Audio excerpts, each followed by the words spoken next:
Danke, Gary.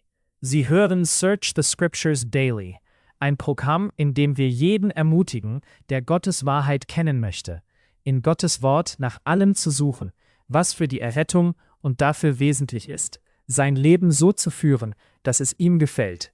In diesem Abschnitt unseres Programms setzen wir unsere Diskussion über Dave Hunts neues Buch fort, Judgment Day, Islam, Israel and the Nations. Nun, Dave, Kapitel 4 deines Buches trägt den Titel Die Wahrheit über Palästina. Zunächst einmal behauptet die arabische und islamische Welt, dass Palästina ihnen gehört und dass sie in Wirklichkeit die wahren Palästinenser sind. Ich möchte, dass du darauf eingehst. Ich meine, die Informationen, die du in deinem Buch präsentierst, sind, es besteht kein Zweifel, dass sie nicht die Palästinenser sind. Aber ich möchte, dass du unseren Hörern einige dieser Informationen darlegst, weil es ein Schlüsselthema ist. Worüber streiten wir eigentlich?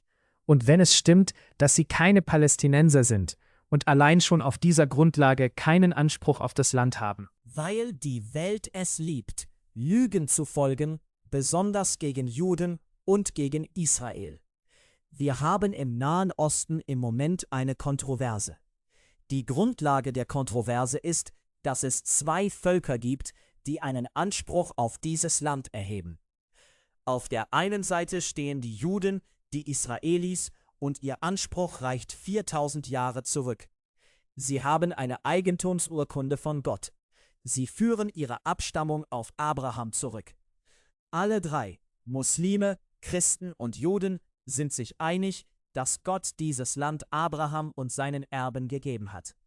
Also lautet die Frage, wer sind die Erben? Wir haben dort drüben einen Konflikt. Christen beanspruchen das Land nicht, aber es gibt eine Gruppe von Arabern, die sich Palästinenser nennen. Und sie behaupten, sie seien über Ismael von den ursprünglichen Palästinensern abstammend. Und das gehe Tausende von Jahren zurück. Ismael war Abrahams erster Sohn. Und normalerweise würde der Erstgeborene erben. Aber er war Abrahams Sohn nicht durch seine Frau Sarah, sondern durch Sarahs Magd Hagar. Dann haben wir die Juden, die beanspruchen, nun traurigerweise, Tom, die meisten von ihnen beanspruchen es nicht einmal so, wie sie es rechtmäßig sollten. Sie glauben nicht an Gott, sie glauben nicht an die Verheißungen und so weiter. Aber sie haben das Recht, es zu beanspruchen als Nachkommen von Isaak und Jakob. 12-mal wird Gott, der Gott Abrahams, Isaaks und Jakobs genannt. 230-mal wird er der Gott Israels genannt, okay? Nun, wer sind die Palästinenser? Nun, zuerst einmal gehst du zu 1. Mose 12 und es ist ganz klar. Es gab keinen solchen Ort wie Palästina. Es gab kein solches Volk wie Palästinenser. Es gab Kanaaniter. Das war das Land Kanaan. Es heißt, in das Land Kanaan kam Abraham, okay? Und der Kanaaniter war im Land. Das ist bereits geklärt. Nun, wer waren die Eltern Ismaels, von dem die Araber behaupten, sie seien von ihm abstammend? Und er müsste ein ursprünglicher Palästinenser gewesen sein, wenn sie von den ursprünglichen Palästinensern abstammen. Seine Mutter war eine Ägypterin, Hagar, die Ägypterin. Sein Vater war Abraham aus Ur in Chaldäa. Und als Abraham und sein Gefolge in Kanaan ankamen, war dieses Land bereits von Kanaanitern, Hethitern, Jebusitern, wie sie alle hießen, besiedelt. Eine Reihe verschiedener Gruppen, aber sie wurden alle Kanaaniter genannt. Nun, wie können dann die Araber von den ursprünglichen Palästinensern abstammen? Es gab keine ursprünglichen Palästinenser. Dieses Land hieß Kanaan. Wegen der Bosheit dieser Leute gab Gott es den Juden, und er sagte ihnen, sie sollten all diese Leute ausrotten. Und sie sind bis heute so gut wie ausgestorben. Du könntest dich auf keinen von ihnen zurückführen. Nun haben wir Nachkommen eines Mannes, dessen Mutter Ägypterin war, dessen Vater Chaldäer war. Und als sie in Kanaan ankamen, war es bereits besiedelt. Und sie nannten sich Nachkommen der ursprünglichen Palästinenser. Nun, dieses Land wurde Israel. Als Israel es eroberte, wurde es Israel. Es wurde mehr als 1000 Jahre lang Israel genannt. Wie wurde es zu Palästina? Im Jahr 130 nach Christus begannen die Römer, die Jerusalem im Jahr 70 nach Christus zerstört hatten, es als eine heidnische Stadt wieder aufzubauen, die Jupiter gewidmet war. Und sie begannen auf dem Tempelberg einen Tempel für Jupiter zu errichten. Das brachte die Juden natürlich auf, und das mit gutem Grund, und sie rebellierten. Es gab einen Aufstand. Zunächst war er ziemlich erfolgreich, bis die Römer weitere Legionen heranbrachten und schließlich mehr als 1000 jüdische Dörfer zerstörten. Dieses Land war von Juden bewohnt, nicht von Arabern, okay? Und ganz sicher nicht von Muslimen. Den Islam gab es zu diesem Zeitpunkt noch nicht einmal. Also zerstörten sie mehr als 1000 Dörfer. Sie töteten mehr als 500.000 Juden. Tausende wurden in die Sklaverei verkauft. Und sie zerstreuten sich. Sie flohen. Eine weitere Diaspora. Und im Zorn benannten die Römer Israel in Provincia Syria Palästina um, nach den Philistern, dem Hauptfeind der Juden. Es war nur ein wütender Spitzname, den sie ihm gaben. Von da an wurde jeder, der dort lebte, ein Palästinenser genannt. Nun, wer lebte dort? Juden. Es gab dort keine Araber. Sie kamen zurück. Obwohl es eine Diaspora gab, kehrten sie weiterhin ins Land zurück. Natürlich. Denn wenn du sie vertreibst, kommen sie zurück. Sie sagen, das ist unser Land. Gott hat es uns gegeben. Also wurden Juden Palästinenser genannt. Es gab dort nicht einmal Araber. Nun im Zweiten Weltkrieg, um es etwas aktueller zu machen. Im Zweiten Weltkrieg hatten die Briten eine Freiwilligenbrigade in ihrer Armee, die ihnen gegen die Nazis half. Sie hieß die Palästina-Brigade. Wer waren sie? Alles Juden, kein einziger Araber unter ihnen. Die Araber kämpften auf Hitlers Seite. Tatsächlich war ein General, der uns eine wunderbare Empfehlung für dieses Buch gegeben hat.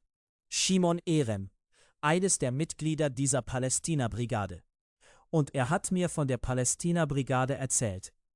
Es gab das Palästina-Sinfonieorchester, ein jüdisches Orchester. Es gab die Palestine Post, eine jüdische Zeitung. Die Araber wurden nicht Palästinenser genannt. Tatsächlich zitiere ich im Buch eine Reihe arabischer Führer, die sagen, wir sind keine Palästinenser. Wenn überhaupt jemand ein Palästinenser ist, dann sind es die Juden. Einige von ihnen sagten sogar, es habe nie einen Ort namens Palästina gegeben. Nun ist einer der Männer, die ich zitiere, Ahmad Shukayri. Das ist 1956. Er sagt vor den Vereinten Nationen aus. Er sagt, es ist allgemein bekannt, dass Palästina nichts anderes ist als Südsyrien. 8 Jahre später, 1964, wurde Shukayri der Gründungsvorsitzende der Palästina-Befreiungsorganisation und prägte den berüchtigten Slogan: Wir werden die Juden ins Meer treiben. Also, lügen sie. Sie ändern ihren Ton. Aber Tom, alles, was sie tun müssen, wie du vorhin erwähnt hast, warum richten wir uns nicht nach der Geschichte? Es ist dieser falsche Anspruch, dass diese Leute von den ursprünglichen Palästinensern abstammen, den sie vor den Vereinten Nationen vorbringen, der die Welt dazu bringt, sich auf ihre Seite zu stellen und zu sagen, Israel ist gekommen und hat ihnen ihr Land weggenommen. Und das wird zur Grundlage für alle Verhandlungen, zur Grundlage für die sogenannten Friedensvorschläge, einschließlich Präsident Bushs Roadmap to Peace. Gebt den Palästinensern ein bisschen mehr Land, gebt ihnen ein bisschen mehr Land. Und Gott ist zornig. Sie widersetzen sich ihm und sie widersetzen sich der Geschichte. Also Tom, du hast die Frage aufgeworfen. Wie ist es möglich, dass die Welt diese Lüge glaubt? Sie sind voreingenommen gegen die Juden. Es gibt mehr als 60.000 Stimmen gegen Israel bei den Vereinten Nationen. Hunderte Male wurde Israel verurteilt. Kein einziges Mal haben sie die Araber wegen Terrorismus verurteilt, weil sie die Kriege begonnen haben. Dave, du hast hier noch ein paar Zitate, die ich einfach vorlesen muss. Vor der britischen Peel-Kommission im Jahr 1937 sagte ein lokaler arabischer Führer aus: Es gibt kein solches Land wie Palästina. Palästina ist ein Begriff, den die Zionisten erfunden haben. Professor Philip Hitti, arabischer Historiker, vor einem angloamerikanischen Untersuchungsausschuss im Jahr 1946: So etwas wie Palästina gibt es in der Geschichte nicht, absolut nicht. Und doch haben sie sich gewaltig ins Gegenteil verkehrt. Tom, Sie lügen. Sie haben Ihren Ton geändert und die Welt akzeptiert es wegen Antisemitismus. Hass auf Juden und Hass auf Israel. Tom, was sollen wir tun? Das ist unglaublich. Es ist eine Farce. Es ist böse. Und die Welt setzt Israel unter Druck.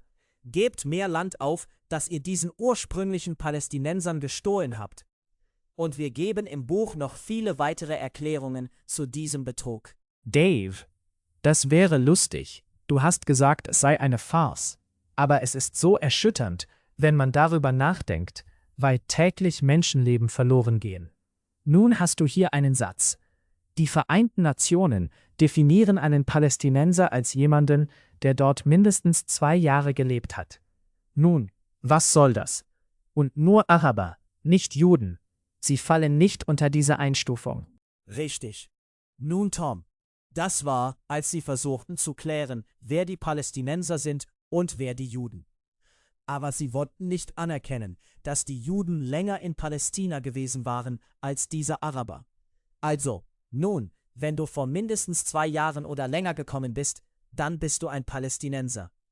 Nun, Tom, Also, du bist aus Ägypten, du bist aus der Türkei, du bist aus dem Iran, wo auch immer es sein mag.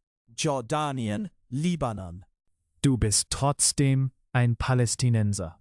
Tom, die Leute, die sich heute Palästinenser nennen, haben Tanten und Onkel und Brüder und Schwestern und Kinder, die in all den arabischen Nationen rund um Israel leben. Sie sind keine ursprünglichen Palästinenser. Warum sind sie gekommen? Wieder, ich will Israel nicht gegen diese anderen Leute bevorzugen, obwohl es viele Gründe dafür gibt. Du warst in Israel, du warst in Jordanien. Geh einfach von Israel nach Jordanien. Geh von Israel in den Libanon. Geh von Israel nach Syrien.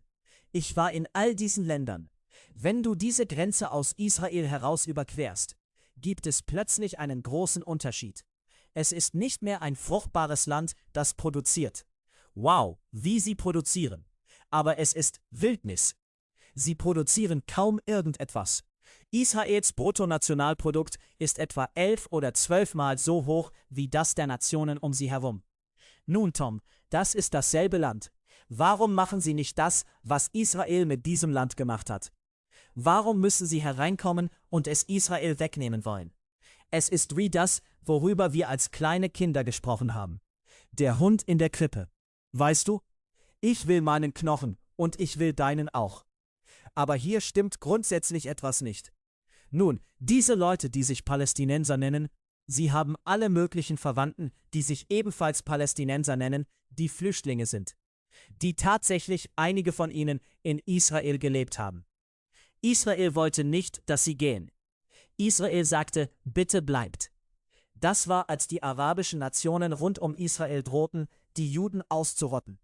Das ist es, was sie 1948 sagten, dass sie tun würden. Das war ihre Absicht. Und viele Araber flohen, ich denke etwa 450.000 zu dieser Zeit. Nun hörst du von diesen Flüchtlingen. Diese armen Flüchtlinge. Man sollte ihnen erlauben, zurückzukommen. Israel wollte nicht, dass sie gingen. Die meisten von ihnen flohen, ohne auch nur einen israelischen Soldaten gesehen zu haben. Tatsächlich israelische Soldaten, ich meine, das waren keine ausgebildeten Armeeleute. Sie hatten etwa 60.000 gegen etwa 600.000 voll ausgebildete, voll ausgerüstete arabische Soldaten aus allen Richtungen, die sie von allen Seiten angriffen. Israel sagte, wir können gemeinsam ein neues Land aufbauen. Lasst uns hier bleiben. Nun, was ist die Wahrheit darüber? Nun, es gab viele Araber, die blieben.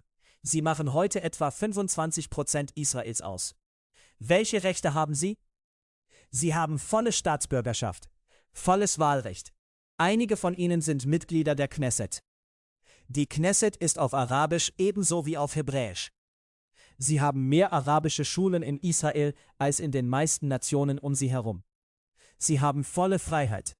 Sie haben, glaube ich, etwa 20 arabische Zeitungen. Und niemand zensiert sie. Welche Rechte haben Juden in arabischen Ländern? Als Jordanien das sogenannte Westjordanland übernahm, zerstörten sie jede Synagoge. Sie versuchten jeden Hinweis darauf auszulöschen, dass Juden jemals dort gewesen waren. Sie warfen alle Juden hinaus, wie ich sagte. So hat Israel nicht gehandelt. Diese Leute, die in Israel geblieben sind, wie ich sagte, sie haben volle Bürgerrechte, Wahlrechte. Tatsächlich bevorzugen sie. Denn wenn ein Araber nicht in den Streitkräften dienen will, weißt du, weil er das als Konflikt empfinden würde, dann müssen sie nicht zum Militär. Nun geh nach Ägypten. Schau, wo du landen würdest, wenn du ein Jude in Ägypten oder im Libanon wärst. Wow, sie würden dich in einer Minute umbringen.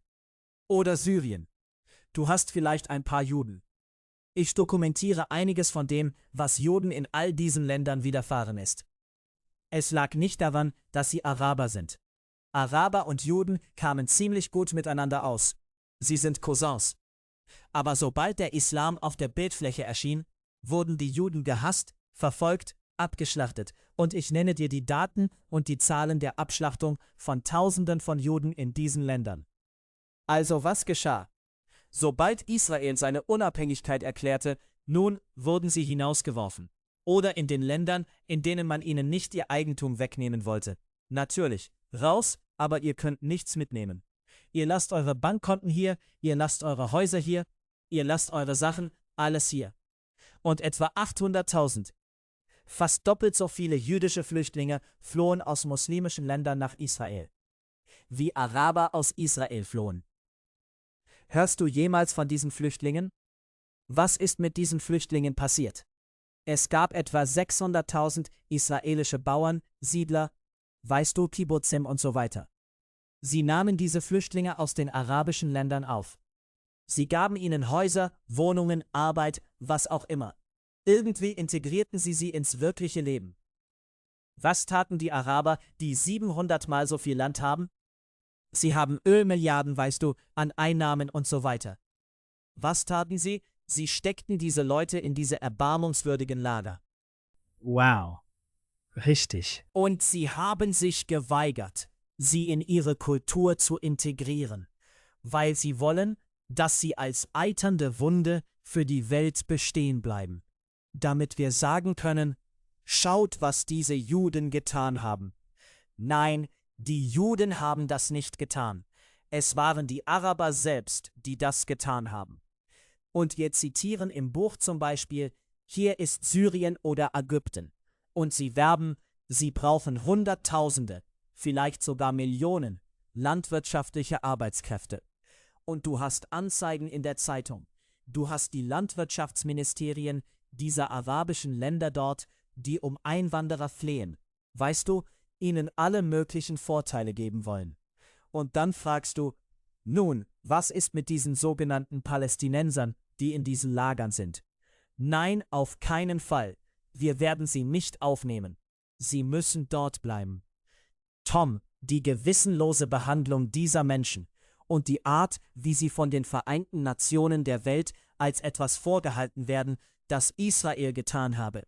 Deshalb müsst ihr sie zurücklassen. Nun hast du, glaube ich, etwa 4 oder 5 Millionen von ihnen jetzt. Sie haben sich wirklich stark vermehrt. Und sie fordern. Und Arafats Nachfolger Mahmoud Abbas Abu Mazen, er fordert als Bedingungen für den sogenannten Frieden, dass diese 4 oder 5 Millionen sogenannten Palästinenser wieder nach Israel hinein dürfen. Nun, du hast bereits 1 Million Araber, vielleicht ein bisschen mehr als das, in Israel, die volle Bürgerrechte haben. Und natürlich müssten diese Leute dieselben erhalten. Im Vergleich zu etwas über 5 Millionen israelischen Juden. Sie würden die Juden überstimmen. Das sind Terroristen. Sie wollen Israel zerstören. Es wäre Selbstmord für Israel, diese Leute wieder hereinzulassen. Außerdem hat das in der Geschichte der Welt noch nie jemand getan. Versuch, irgendwelche legitimen Flüchtlinge zu finden, denen erlaubt wurde, in das Land zurückzukehren, aus dem sie geflohen sind. Das passiert nicht. Und zu viel Wasser ist den Fluss hinuntergegangen. Außerdem, Was ist mit den mehr als 800.000? Und es wären heute Millionen von ihnen Juden, die vor echter Verfolgung aus diesen arabischen Ländern geflohen sind. Niemand sagt ein Wort über sie. Mahmoud Abbas Abu Mazen, als er draußen war und Stimmen sammelte, um derjenige zu werden, der Arafat ersetzen würde, trägt um seinen Hals über seiner Schulter die Flagge der Al-Aqsa-Märtyrerbrigaden, einer der schlimmsten Terrorgruppen, die es geben kann. Tatsache ist, dass er und Arafat ihre Gründer waren. Dieser Mann ist genau wie Arafat. Er ist ein bisschen gewandter, ein bisschen glatter, aber er und Arafat waren von Anfang an Partner im Terrorismus. Tom, wenn ich noch Haare hätte, du weißt, wie kahl ich bin. Ich würde sie mir vor Frost ausreißen. Die Welt akzeptiert diese Lügen. Und auf dieser Grundlage zwingen sie Israel, irgendwie mehr Land zu geben. Mehr Land zu geben. Frieden zu schließen mit einem Feind, der geschworen hat, sie auszurotten. Und Tom, ich versuche einfach, diese schockierenden Beweise im Buch darzulegen. Dave, nächste Woche kannst du vielleicht darauf eingehen, nur in der letzten Minute, die wir noch haben. Jerusalem. Wie passt Jerusalem in das alles hinein? Nun, es passt in vielerlei Hinsicht hinein. Ich meine, das ist der Schlüssel. Das ist das Problem. Das ist der Knackpunkt. Und die Muslime leugnen sogar, dass es jemals einen jüdischen Tempel auf dem Tempelberg gab. Sie zerstören alle Beweise und sie behaupten, er gehöre ihnen. Außerdem sagen die Vereinten Nationen, die Europäische Union, die Stadt Jerusalem könne nicht unter der Kontrolle der Juden stehen. Sie müsse eine internationale Stadt sein.